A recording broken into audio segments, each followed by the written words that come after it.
And I'm afraid of darkness, so life is better when you light me up. And I'm ashamed of all of my mistakes, for heaven's sakes, I've been swinging from the rafters. And I don't know if I got what it takes, for heaven's sakes, throw me out with all them bastards. Small disasters, they got me running from myself at night. And all I'm after is a better way to shine a brighter light.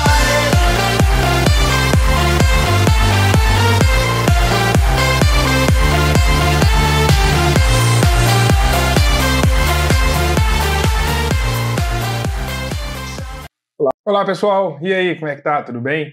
Eu sou o professor Pablo Leonardo, sou implacável assim como você e quero te dar as boas-vindas a esse vídeo no YouTube. Nesse vídeo a gente resolve questões, né, e vamos falar da teoria que está por trás dessas questões do Instituto Consulplan. Esse já é o nosso segundo vídeo falando sobre questões do Instituto Consulplan. É a banca organizadora do seu concurso. Então vamos lá. Papel e caneta na mão, porque eu vou te passar muita coisa importante aqui. Vamos lá. Em relação à comunicação de dados, é um dos desenvolvimentos mais importantes na história nos sistemas de informação.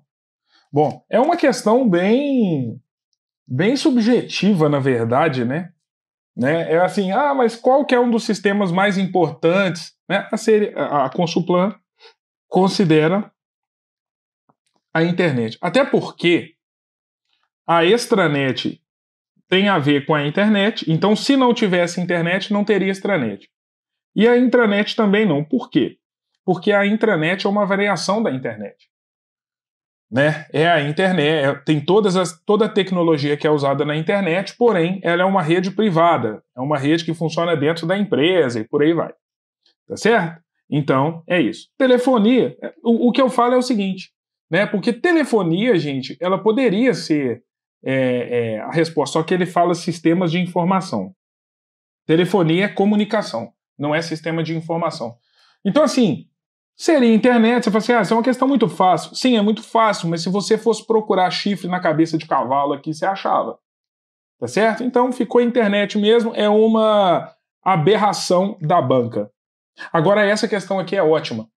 Essa questão fala o seguinte, a utilização do e-mail para comunicação tornou-se prática comum. Não só em âmbito privado, mas também na administração pública, ou seja, não somente por empresas privadas, mas também em órgãos públicos. O termo e-mail pode ser empregado com 3 sentidos. Dependendo do contexto, pode significar um gênero textual, vocês estudam aí na parte de português, redação e tal. Endereço eletrônico, né, que é o endereço de e-mail, né? Qual é o seu e-mail? Ou o sistema de transmissão de mensagem eletrônica. Me mande um e-mail. Tá, mas isso aqui é nada de... Ah lá, tá vendo? Ó, manual de redação, tá vendo? É o que eu falei. Como endereço eletrônico, utilizado pelos servidores públicos, o e-mail deve ser oficial. Utilizando, por exemplo, a extensão, ele fala, ó, servidores públicos. Só que antes, eu quero te falar algumas coisas do e-mail. Pode ser? Pode ou não pode? Então vamos lá. E-mail. Correio eletrônico. Não é seguro. Não é em tempo real. Ô, gente, isso aqui é a continuação da última aula. Por isso que eu te falei que você tem que assistir a outra aula, tá? Porque eu fiz muitas anotações legais lá. É uma aula antes, que fala de questões, né? Também antes dessa que você está assistindo agora.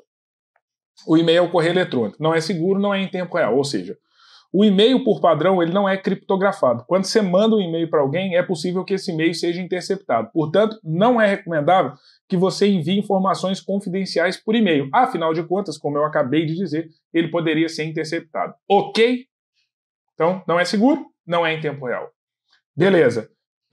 Permite o envio de arquivos em anexo, ou seja, você pode mandar não somente a mensagem escrita, como também arquivos junto dessa mensagem, é o que a gente chama do anexo, tá certo? Beleza. os endereços seguem os seguintes padrões. Ou seja, quando você vai enviar um e-mail para alguém, né, você precisa entender que os endereços de e-mail seguem o padrão usuário, @domínio. Como, por exemplo, Pablo, empresa bbb.com.br, por exemplo. Ou usuário, @subdomínio.domínio. Como assim, Pablo?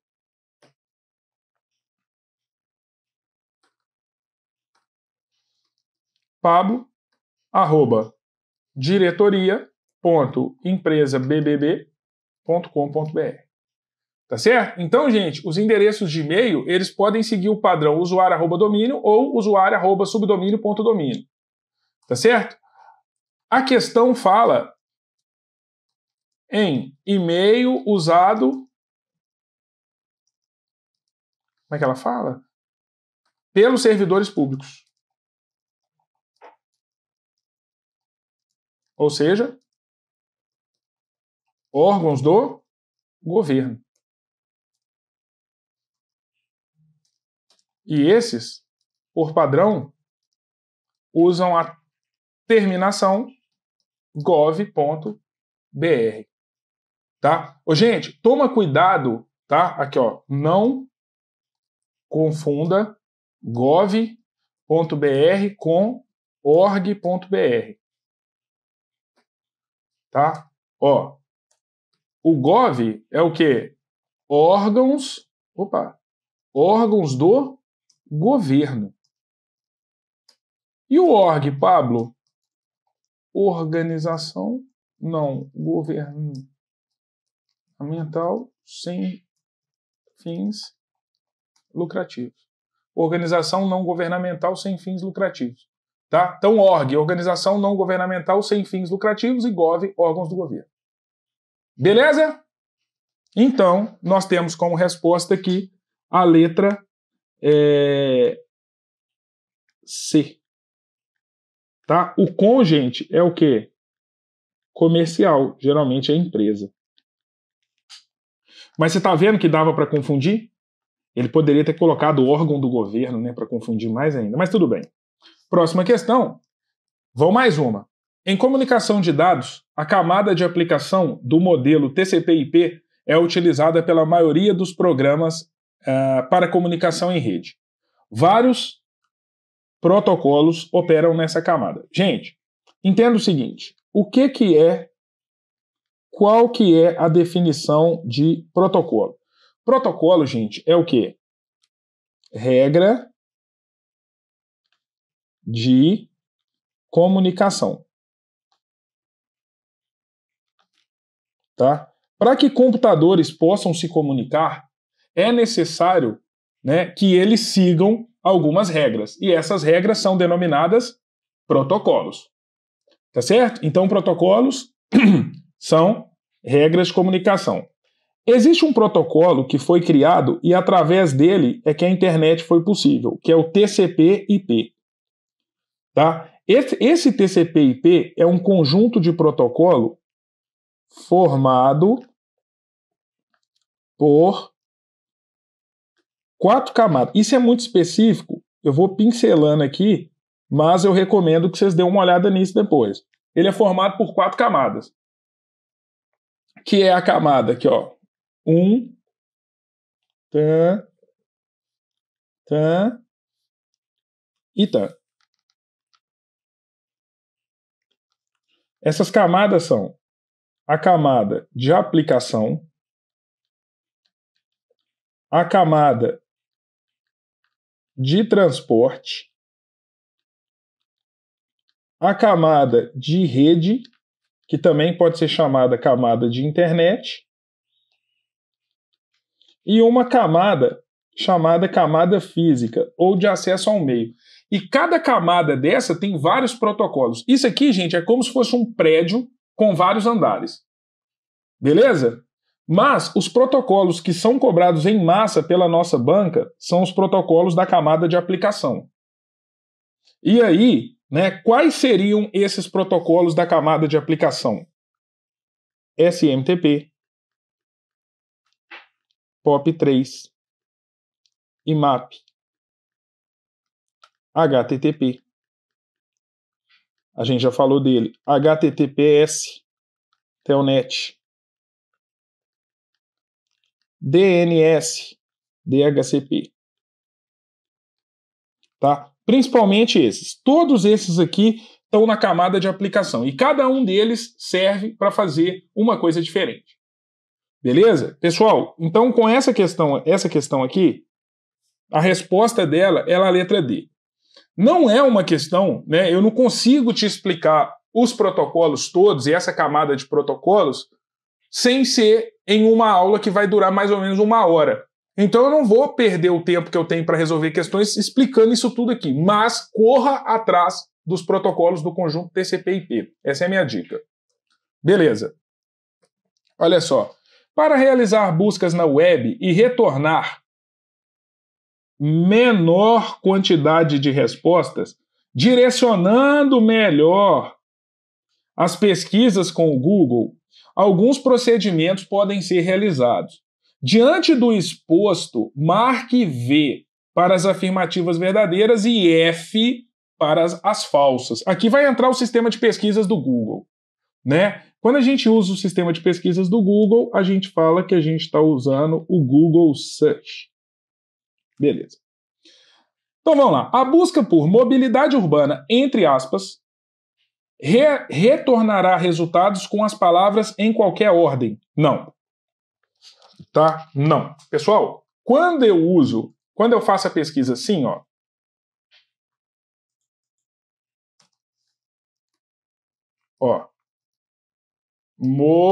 mobilidade urbana retornará resultados que possuem as duas palavras, inclusive nessa mesma ordem. Eu sei que está errado aqui. Retornará. Aspas duplas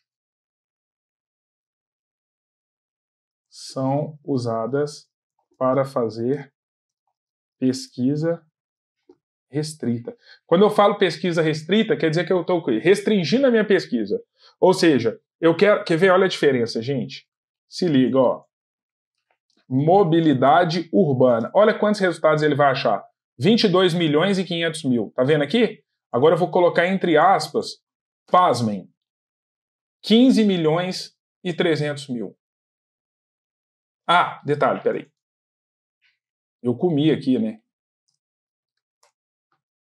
Olha lá, 15 milhões e 300 mil, 22 milhões e 500 mil. Viu como é que reduz? Agora olha isso aqui, quer ver? Olha a diferença, ó. Bota de couro. 9 milhões 810 mil. Se eu colocar entre aspas, olha lá quantos vai aparecer. 712 mil. Então as aspas, gente, elas são usadas para fazer pesquisa restrita. Então esse aqui está falso. Como é que você vai fazer, gente? Questão Instituto Consulplan. Está falso aqui, já tira as que estão verdadeiras. Então, vamos jogar fora. Joga fora no lixo, joga fora no lixo. Beleza. O termo mobilidade urbana file type PDF terá um resultado mais otimizado, retornando apenas itens no formato PDF, tá certo? O operador file type, gente, ele é utilizado... File type significa tipo do arquivo. Então, você quer só... Eu quero o resultado só... Eu quero que ele pesquise só em arquivo PDF. Então, você coloca file type .pdf e todas as ocorrências que ele te mostrar estarão dentro de arquivos PDF. Ok? A pesquisa com mobilidade urbana, site, gov... Ah, peraí, isso aqui está verdadeiro, né? Ó, eu sei pelas respostas que eu tenho que as 3 próximas são verdadeiras. Essa tem que estar verdadeira, essa tem que estar verdadeira e essa também. Pelas respostas que eu tenho. Mas vamos ver. A pesquisa realizada com mobilidade urbana site gov.br restringe a busca em sites do domínio gov.br, tá certo? In title, mobilidade urbana, retornará apenas os resultados em que mobilidade urbana se encontra no título. Tá certo. Agora é a decisiva. Retornar resultados de pesquisa sobre mobilidade urbana em um intervalo de data de publicação se faz colocando o termo a pesquisar e as palavras date B e date E. Não faz sentido. Por que não faz sentido? Por que aqui é date e aqui é data? Você consegue perceber? E o que teria a ver o B com o E também? Não faz sentido. Não faz sentido. Sem contar que tem, se fosse date em inglês, o formato da data seria formato americano. Gente, não é assim. Deixa eu te mostrar. Se eu coloco bota de couro e eu quero filtrar minha pesquisa, eu clico em ferramentas e eu coloco a data. Intervalo personalizado. Aí eu vou e coloco de 1 de outubro até 19 de outubro. Pronto. Tá vendo? Então ele vai encontrar para mim somente os resultados que foram publicados de 1 de outubro a 19 de outubro. Então eu não faço isso aplicando palavra-chave. Eu faço isso dentro do filtro lá da pesquisa. Tá certo? Então aqui, letra B. Ok? Resposta letra B. Questão boa, mas olha só, observando você conseguiria bater. Por que date e aqui data? Não faz sentido. Ok? Então, detalhes tão pequenos de nós dois. Tá. Vão mais, hein? Bora lá. Um analista judiciário em sua estação de trabalho recebeu um comunicado do setor de TI solicitando a desinstalação do software ABC no seu computador, que possui o sistema operacional Windows. Sabe-se que o software foi instalado pelo setor de TI no diretório padrão de instalação do programa do Windows. Qual que é o diretório padrão? Gente, o diretório padrão é uma pasta que se chama Arquivos de Programas.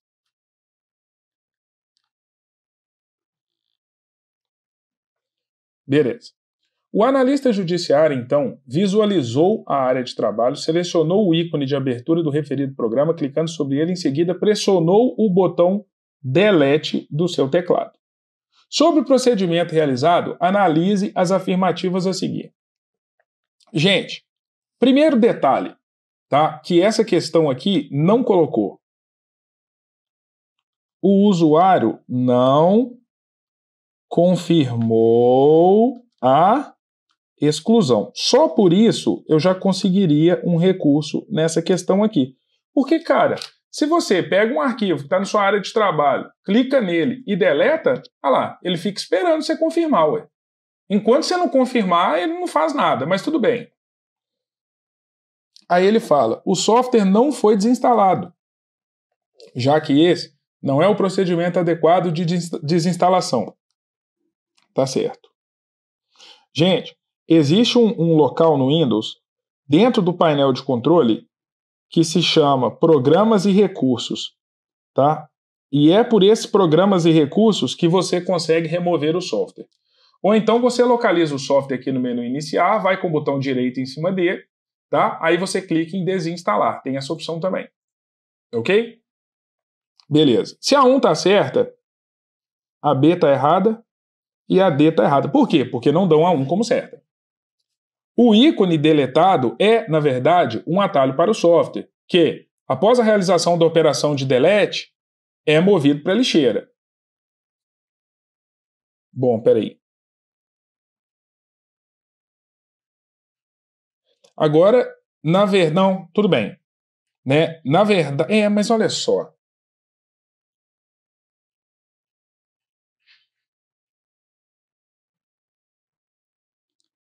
Aqui ficou meio confuso, né? O software ou o ícone? Né? O que é movido para a lixeira? O ícone deletado é, na verdade, um atalho para o software, que, após a realização, é movido para a lixeira. Mas o que é movido para lixeira? O software ou o ícone? Ficou estranho, né? Isso aqui. Mas, na verdade, ele considerou o software. Aliás, o ícone. Tá? Então, ok. O ícone é movido para lixeira. Tá? Um detalhe, tá? O ícone é movido para lixeira.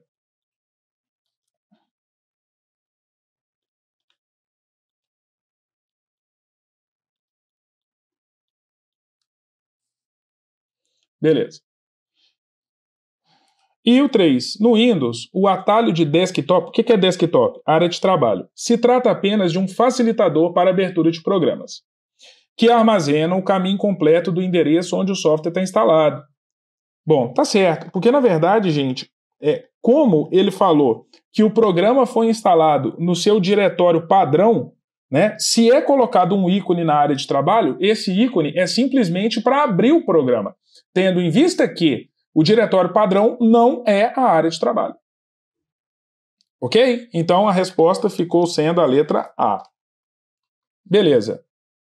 Assinale a afirmativa incorreta. Essa aqui, ela é geralzona, gente. Essa questão aqui, ela cobre uma série de conceitos de uma série de softwares. Ele fala assim, ó. O ajuste do tamanho dos ícones no Windows 10 pode ser realizado por meio do atalho Alt mais a roda do mouse. Tá. Essa aqui eu não marcaria de cara. Eu procuraria as outras. Detalhe, ele quer qual? A incorreta. No Word, é possível automatizar o cálculo em tabelas, por meio da inserção de um ou mais campos contendo fórmulas. Isso eu tenho certeza. No Word, dá para inserir fórmulas dentro de tabelas. E essas fórmulas vão analisar os dados das tabelas. Beleza. É possível selecionar todos os arquivos de um diretório no Windows por meio do atalho Ctrl+A, mesmo se tratando de arquivos de tipos diferentes. Sim. Os atalhos do Windows, gente, eles são em inglês. Então, quando eu falo A, eu estou falando A de all. Beleza? A criação de listas suspensas no Excel, por meio da ferramenta Validação de Dados, permite que o usuário não tenha que digitar.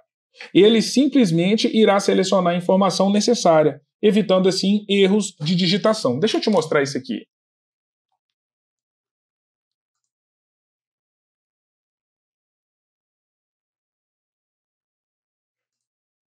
Olha só aqui, quer ver? Vou te mostrar um negócio bem interessante. Você tem aqui, ó, vendedor e o valor da venda que ele fez. Certo? Então aqui, ó, você tem o vendedor Vander, a Aline e o Pedro. Tá. Aqui ele vendeu 100, 200, 300.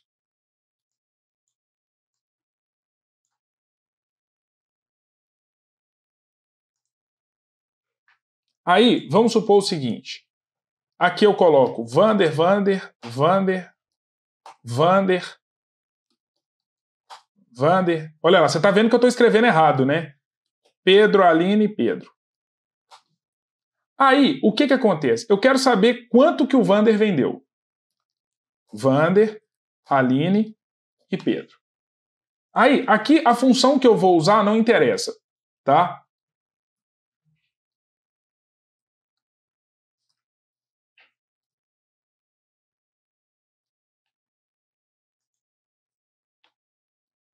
Eu só quero te mostrar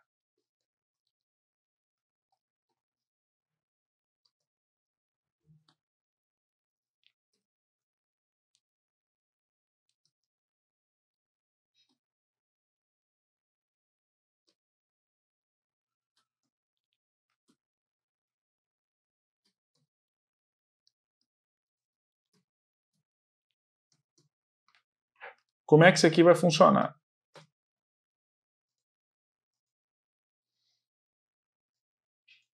Olha lá. Ele está me falando que o Vander vendeu R$ 1.600. Mas se eu selecionar todas as vendas do Vander, eu vou ver que ele vendeu R$ 3.100, ou seja, está comendo um pedaço da comissão dele. Sabe por quê? Ah, já sei. Porque eu escrevi o nome dele errado. Então, quando você quer eliminar a possibilidade de erro, geralmente você faz um negócio assim, ó, tipo, vendedores. Aí você coloca o nome dos vendedores aqui, ó. Vander, Aline e Pedro. Beleza. Aí, você vai usar um recurso que se chama validação de dados. Validação de dados é o seguinte. Você seleciona as células, você vem em dados e você coloca em validação de dados. Aí ele fala assim, que tipo de valor que você vai permitir nessas células selecionadas? Eu coloco lista. Aí ele fala, mas onde está essa lista? Aí eu vou mostrar para ele onde está a lista. Falou, a minha lista é isso aqui, ó. Pronto. Dei o OK. Aí você vai perceber o seguinte, ele criou uma lista suspensa. O que é uma lista suspensa? É isso aqui, ó. Então agora não tem como eu errar mais. Ou seja, eu só consigo inserir nomes que estão dentro dessa lista. Então se eu digitar Vander assim, né? Ele, na verdade, eu poderia até colocar uma mensagem de erro, né? Por exemplo, quer ver? Aqui, ó. Validação de dados. Beleza, tal. Mensagem de entrar, alerta de erro. Parar. Nome inválido. Use apenas nomes da lista. Vamos ver se vai dar certo agora. Pedro. Olha lá. Tá vendo que eu coloquei um vendedor que não existe? Então, se, por exemplo, eu venho aqui e coloco Vader, ele fala, ó, usa apenas nomes da lista. Então, é justamente para isso. Essa lista suspensa, por meio de validação de dados, é justamente para você, ou para limitar o usuário quanto aos dados que ele pode inserir aqui. Beleza? Então, mostrei para vocês como é que funciona. Então, esse aqui está certo também. Então, a errada é isso, porque não é esse o atalho, né? A gente não faz assim, segura o Alt, roda para cima, roda para baixo. A gente tem que ir em configurações de acessibilidade, gente, para mudar isso. Tá certo? Beleza. Aqui é uma outra questão. Essa questão engraçada é que ela é de 2019 e ela cobra o Windows 7, mas o Windows 7 é bem antigo, tá? Mas tudo bem, funcionaria no Windows 10 normalmente. O Windows 7, configuração local, idioma português Brasil, possui 8 modos de exibição. Tá? Quando ele fala exibição, ele está falando exibição de arquivos. Tá? Trazendo isso para o Windows 10, existe um negócio aqui que se chama explorador de arquivos, que é o antigo Windows Explorer, sabe, gente? Sendo que apenas 5 são listados nas categorias principais. Um deles exibe cada arquivo ou pasta em uma única linha e inclui informações sobre o arquivo, que mudam de acordo com o tipo do arquivo. Deixa eu te mostrar o que é. Isso aqui está aqui, ó. Quando eu venho aqui, eu clico em área de trabalho, olha lá, um arquivo ou pasta em uma única linha. Tá vendo? E essas informações são modificadas de acordo com o tipo do arquivo. Aqui, ó, exibir. São os 8 modos aqui. Então eu tenho lista, ícones grandes. Mas você pode perceber que o único que mostra em uma única linha um arquivo é o detalhes. E ele mostra aqui em cima as informações, tá vendo que eu estou passando o mouse? Né, acerca do arquivo. Então é o único que mostra essas colunas aqui com informações acerca do arquivo selecionado. Então aqui nós temos o quê?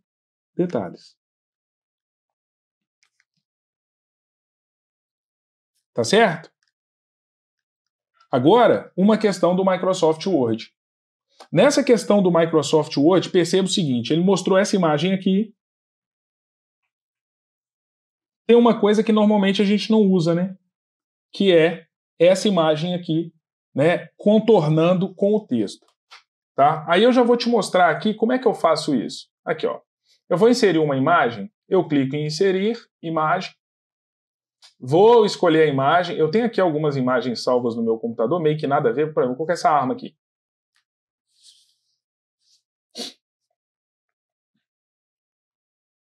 em E. Ela está aqui. Só que eu quero fazer o texto contornar essa imagem para ficar igual a isso aqui. Como é que eu faço? Eu clico na imagem, botão direito, tá? Aí eu tenho a opção quebra de texto e aí eu posso colocar, por exemplo, quadrado. Aí ele vai fazer isso. Tá certo? Porque se você for olhar aqui pelas respostas, ele basicamente está te perguntando como que você faz isso aqui. Aí eu tenho, ó, é comum em diversos textos a inserção de imagens ilustrativas para dar clareza ao conteúdo, apresentar fatos relevantes ou simplesmente proporcionar um destaque ao assunto. Observe um recorte de tela do Microsoft Word em que uma imagem foi adicionada ao texto. Tá? De acordo com as informações anteriores, qual é a sequência de ações a ser realizada no Word 2019 irá proporcionar o posicionamento da imagem em relação ao texto. Daquele jeito lá. Você clica no menu Inserir, clica na opção Imagem e em seguida clica na imagem desejada. Mas isso aqui é para você inserir a imagem. Eu quero colocar a imagem daquele jeito. Seleciona o texto e a imagem juntos. Em seguida, coloca justificado? Não, justificado é alinhamento de texto. Seleciona a imagem clicando sobre ela. Em seguida, clique em Layout e depois texto ao redor da imagem? Não. Clicar com o botão direito do mouse sobre a imagem, acessar a opção quebra de texto automática e em seguida escolher a opção quadrado. Perceba que ele nem pergunta, você nem precisava saber qual é o tipo de quebra de texto automática. Era só você saber a sequência de passos. Então tá aqui. Bom, pessoal, vocês já clicaram no joinha aí? Clica no joinha, fala se vocês gostaram dessa aula ou não, tá? Espero encontrar com vocês mais vezes aqui no canal do Implacável. Espero que vocês tenham gostado, espero que vocês tenham aprendido e que vocês entendam de uma vez por todas que informática para concursos não é brincadeira, principalmente quando se trata do Instituto Consulplan. A informática devolve a você o que você der a ela.